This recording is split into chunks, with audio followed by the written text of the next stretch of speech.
എടാ പൊട്ട, എൻ്റെ ഏട്ടൻ്റെ കല്യാണം തീരുമാനിച്ചു. അതിൻ്റെ പ്രോഗ്രസ് അറിയാനാണ് ഞാൻ നാട്ടിലേക്ക് പോകുന്നത്. അവൾ അവനെ കെട്ടിപ്പിടിച്ചു. വണ്ടി വിട്ടോ എന്ന അർത്ഥത്തിൽ നോക്കി പറഞ്ഞപ്പോൾ അവൻ കണ്ണിമിഴിച്ച് അവളെ നോക്കി. ഇത്ര പെട്ടെന്നോ? അവൻ വാ പൊളിച്ചു. പിന്നെ ഇനി എങ്ങോട്ടാ? മൂക്കിൽ പല്ല് വന്നിട്ടോ?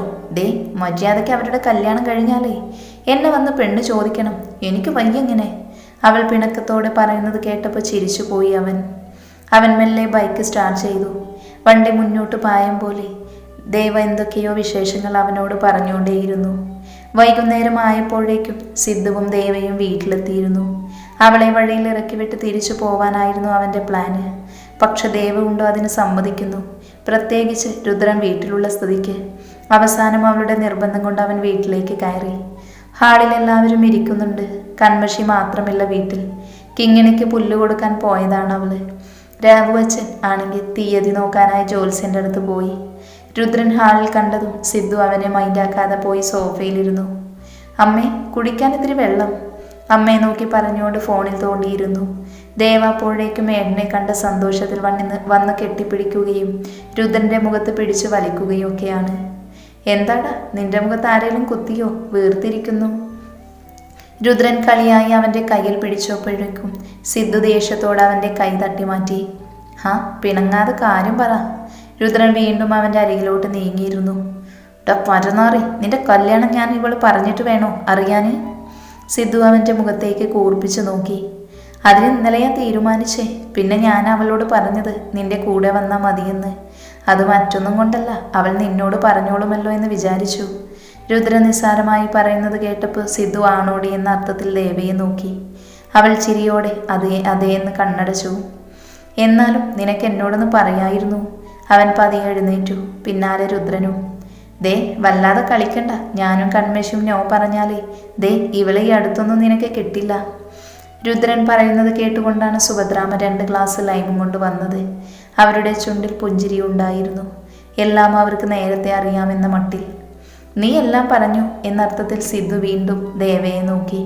അതിനും അവൾ കുസൃതിയോടെ കണ്ണടച്ച് കാണിച്ചു. എടാ കണ്ണ തിരുമാലി, ഇവിടെ ആരൊന്നും അറിയില്ലെന്ന് വിചാരിച്ചോ? എല്ലാം ഇവൾ പറഞ്ഞു. രുദ്രൻ സിദ്ധുവിൻ്റെ ചെവിയിൽ പിടിച്ച് തിരിച്ചു.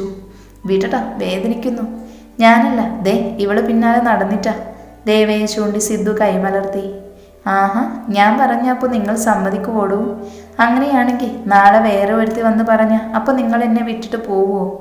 പിടിക്കേട്ടാ, നല്ലോണം പിടിച്ച് തിരിക്ക്. ജ്യൂസ് കുടിച്ചുകൊണ്ടിരിക്കുന്ന ദേവയുടെ മുഖം പെട്ടെന്ന് മാറി. എൻ്റെ പൊന്നു സുഭദ്രാമേ, ഒന്ന് രക്ഷിച്ച് ഇവറ്റകളുടെ കയ്യിൽ നിന്ന്. സിദ്ധു തിരിച്ച് അടുക്കളയിലേക്ക് പോകുന്ന അമ്മയെ നോക്കി ദയനീയതയോട് പറഞ്ഞു. രുദ്ര, വിടടാ. സുഭദ്രാമ പറയേണ്ട താമസം സിദ്ധു രുദ്രൻ്റെ കയ്യിൽ നിന്ന് സ്കൂട്ടായി.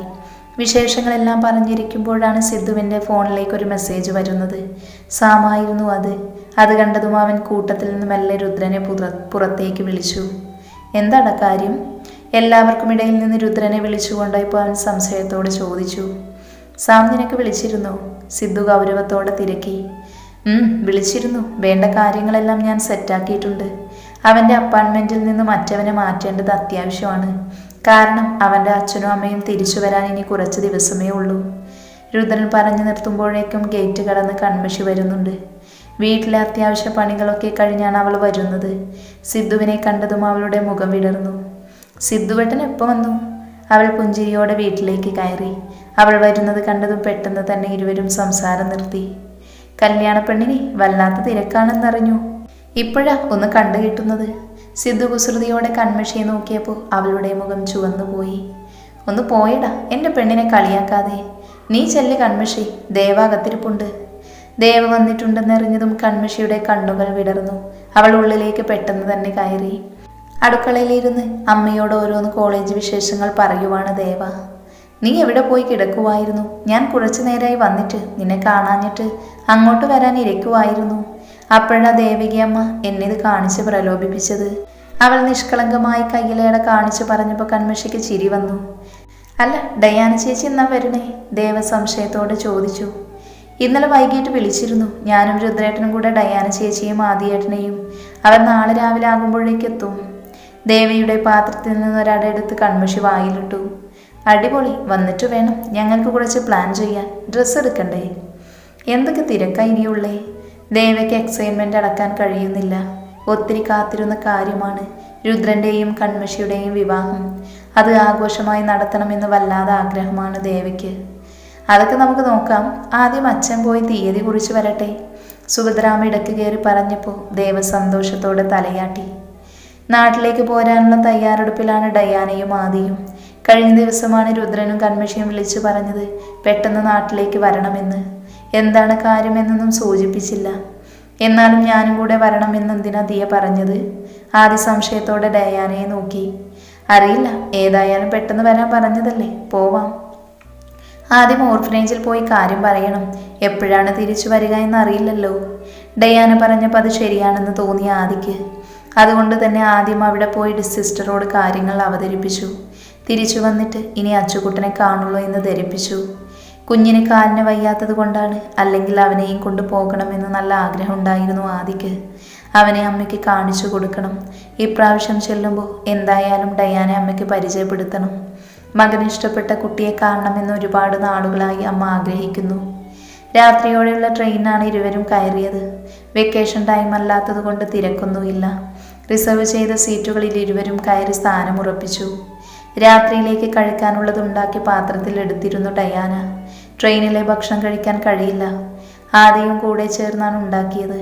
അത് 2 പേരുടെയും ബാഗിലായി എടുത്തു വെച്ചു. ട്രെയിൻ പതിയെ നീങ്ങി തുടങ്ങിയിരുന്നു. ഇരുണ്ട വീതിയിൽ വെളുത്ത ലൈറ്റ് കാണുവാൻ തന്നെ വല്ലാത്ത ഭംഗി പോലെ. ഡയാന ജനലോരമുള്ള സീറ്റിൽ ഇരുന്നു കൊണ്ട് പതിയെ പുറത്തേക്ക് നോക്കി. പുലർച്ചെ തന്നെ എത്തിയിരുന്നു ആദിയും ഡയാനയും.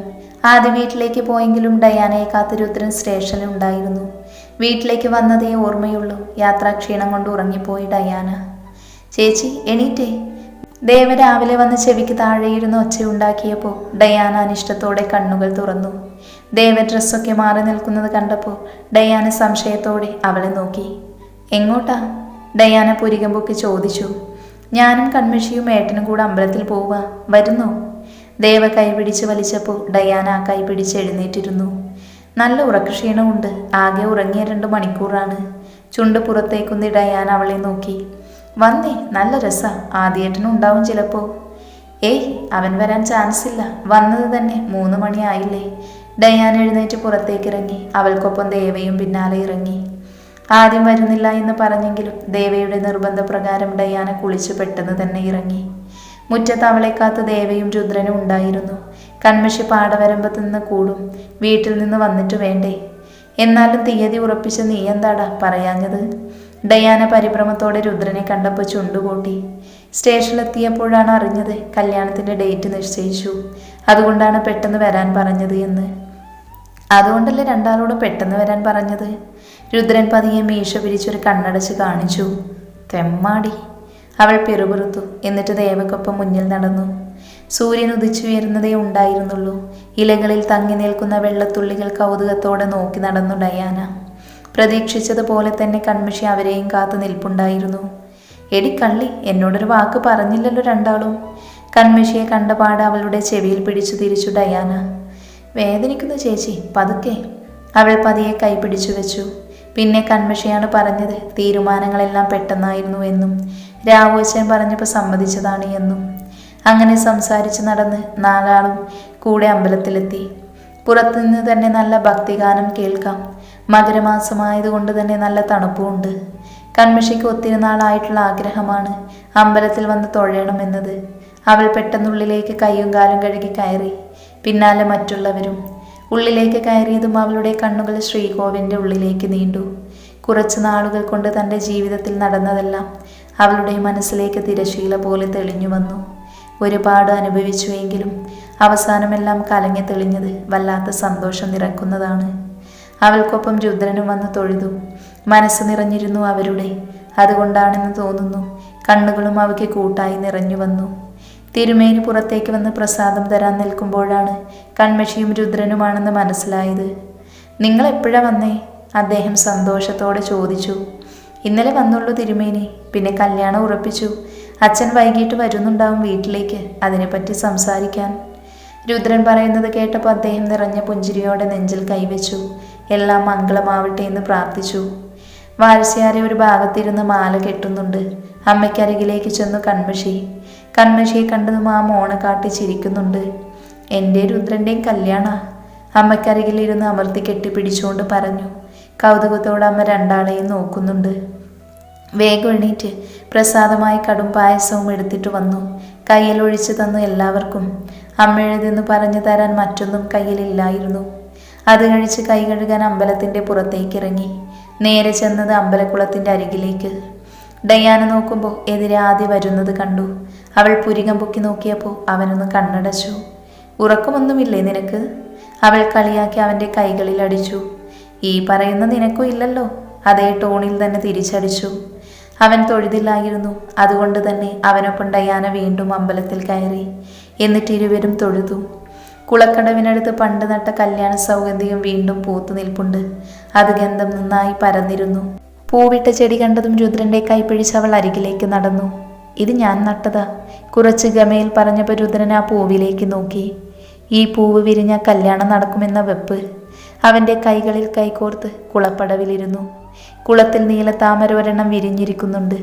അത് പെട്ടെന്ന് കാണാൻ പറ്റാത്ത സ്ഥലത്തുമാണ്. കൺമഷി കണ്ടപ്പോൾ കൗതുകത്തോടെ രുദ്രനെ കാണിച്ചു കൊടുത്തു. എൻ്റെ മനസ്സ് നിറഞ്ഞു രുദ്രേട്ട. അവൾ രുദ്രൻ്റെ നെഞ്ചിലേക്ക് ചാഞ്ഞു. എൻ്റെയും. ആ വിരലുകൾ പതിയെ പിടിമുറുക്കി. ദേവ അപ്പോഴും ഈ കല്യാണ സൗകര്യത്തിൻ്റെ വിത്ത് എവിടെ നിന്നെങ്കിലും കിട്ടുമോ എന്ന് തിരയുകയാണ്. ഇനി അത് നടാതെ കല്യാണം വൈകണ്ട എന്നാണ് പുള്ളിക്കാരിയുടെ ചിന്ത. പതിവ് പോലെ പാല് കടയിൽ കൊടുത്ത് തിരിഞ്ഞു നടക്കുമ്പോഴാണ് ഇന്ദു രാജീവ് എതിർവശം വരുന്നത് കണ്ടത്. അവനെ കണ്ടപ്പോൾ അവളുടെ ചുണ്ടിൽ പുഞ്ചിരി സ്ഥാനം പിടിച്ചു. പതിയെ അവനരികിലേക്ക് നടന്നു. എന്താണ് മാഷെ, കുറേ ആയല്ലോ കണ്ടിട്ട്? അവൾ കുശലമെന്നതുപോലെ ചോദിച്ചു. ഏയ് അങ്ങനെയൊന്നുമില്ല, ഞാനിവിടെ തന്നെയുണ്ട്. തന്നെയല്ലേ കാണാത്തത്? രാജീവ് അവൾക്കൊപ്പം നടന്നു. അമ്മ വന്നിരുന്നു ഇന്നലെ വീട്ടിലേക്ക്. മാഷിനെ കല്യാണം നോക്കുന്നുണ്ട് എന്നൊക്കെ പറഞ്ഞു. ഇന്ദു കയ്യിലെ പാത്രം മുറുക്കെ പിടിച്ചു. ആടോ, അമ്മയ്ക്ക് നല്ല നിർബന്ധം. എത്രയെന്ന് വെച്ചാൽ മിണ്ടാണ്ടിരിക്കുക. വളവ് കഴിഞ്ഞുള്ള പാതയിലെത്തിയിരുന്നു രണ്ടുപേരും. ഏതായാലും നല്ല തീരുമാനമാണ്. ആട്ടെ, പെണ്ണിനെ കിട്ടിയോ എന്നിട്ട്? അവൾ പുരിക ഉയർത്തി ചോദിച്ചപ്പോൾ മറുപടിയില്ലായിരുന്നു. പക്ഷെ ഒന്നും മിണ്ടയില്ല. പെണ്ണൊക്കെ ഉണ്ട്, പക്ഷെ എന്താ ചെയ്യുക? മനസ്സിന് ഇഷ്ടപ്പെട്ട പെണ്ണ്. അവൾക്കെന്നെ ഇഷ്ടമല്ലടോ. രാജീവ് ഇടം കണ്ടിട്ട് അവളെ നോക്കി. എവിടെ ഒരു മൈൻഡും ഇല്ല. മനസ്സിന് ഇഷ്ടപ്പെട്ട പെണ്ണിനെ കിട്ടണമെന്നുണ്ടെങ്കിൽ കാത്തിരിക്കണം. അല്ലാതെ അവൾ നോ പറയുമ്പോഴേക്കും വേറെ നോക്കാൻ പോയാലേ പിന്നെ അതിന് വേറെ അർത്ഥങ്ങളാവും. ഇന്ദു വീടിൻ്റെ മുറ്റത്തേക്ക് കയറി. ഗേറ്റിൻ്റെ അവിടെ നിന്ന് രാജീവ് ഇന്ദു പറഞ്ഞതിൻ്റെ പൊരുളറിയാതെ നിൽക്കുകയായിരുന്നു. അപ്പം കാത്തിരുന്നാൽ? അവൻ വാക്കുകൾക്കായി പരതി. കാത്തിരുന്ന് നോക്ക്, അപ്പോഴല്ലേ. ആ ചുണ്ടിൽ ചിരി മിന്നിമാഞ്ഞു. അത് കണ്ടപ്പോൾ രാജീവ് സന്തോഷത്തോടെ അവൾക്കരികിലേക്ക് വന്നു. ഇത് കേട്ടാൽ മതി എനിക്ക്. കാത്തിരിക്കാം, എത്ര വേണമെങ്കിലും കാത്തിരിക്കാം. അവൻ്റെ കണ്ണുകൾ സന്തോഷത്താൽ തിളങ്ങി. എല്ലാം അറിയുന്ന ആളാണ്. മനസ്സിൽ കുറച്ച് ഇഷ്ടം തോന്നിപ്പോയി. പിന്നെ അമ്മയും രാഗിമോളും. അവരെ കരുതിയിട്ടും അല്ലാതെ ഈ മാങ്ങാണ്ടി പോലെയുള്ള മോത കണ്ടിട്ടല്ല. ഇന്ദു പുച്ഛത്തോടെ പറഞ്ഞുകൊണ്ട് വീടിനുള്ളിലേക്ക് കയറി. രാജീവ് അപ്പോഴും കേട്ടതിൻ്റെ ഞെട്ടലിൽ തന്നെ അവിടെ നിന്നു. അവൻ തിരിഞ്ഞു നടക്കുമ്പോൾ അറിയാതെ ചുണ്ടിൽ പുഞ്ചിരി വിരിഞ്ഞിരുന്നു. പ്രണയത്തിൽ ചാലിച്ച പുഞ്ചിരി.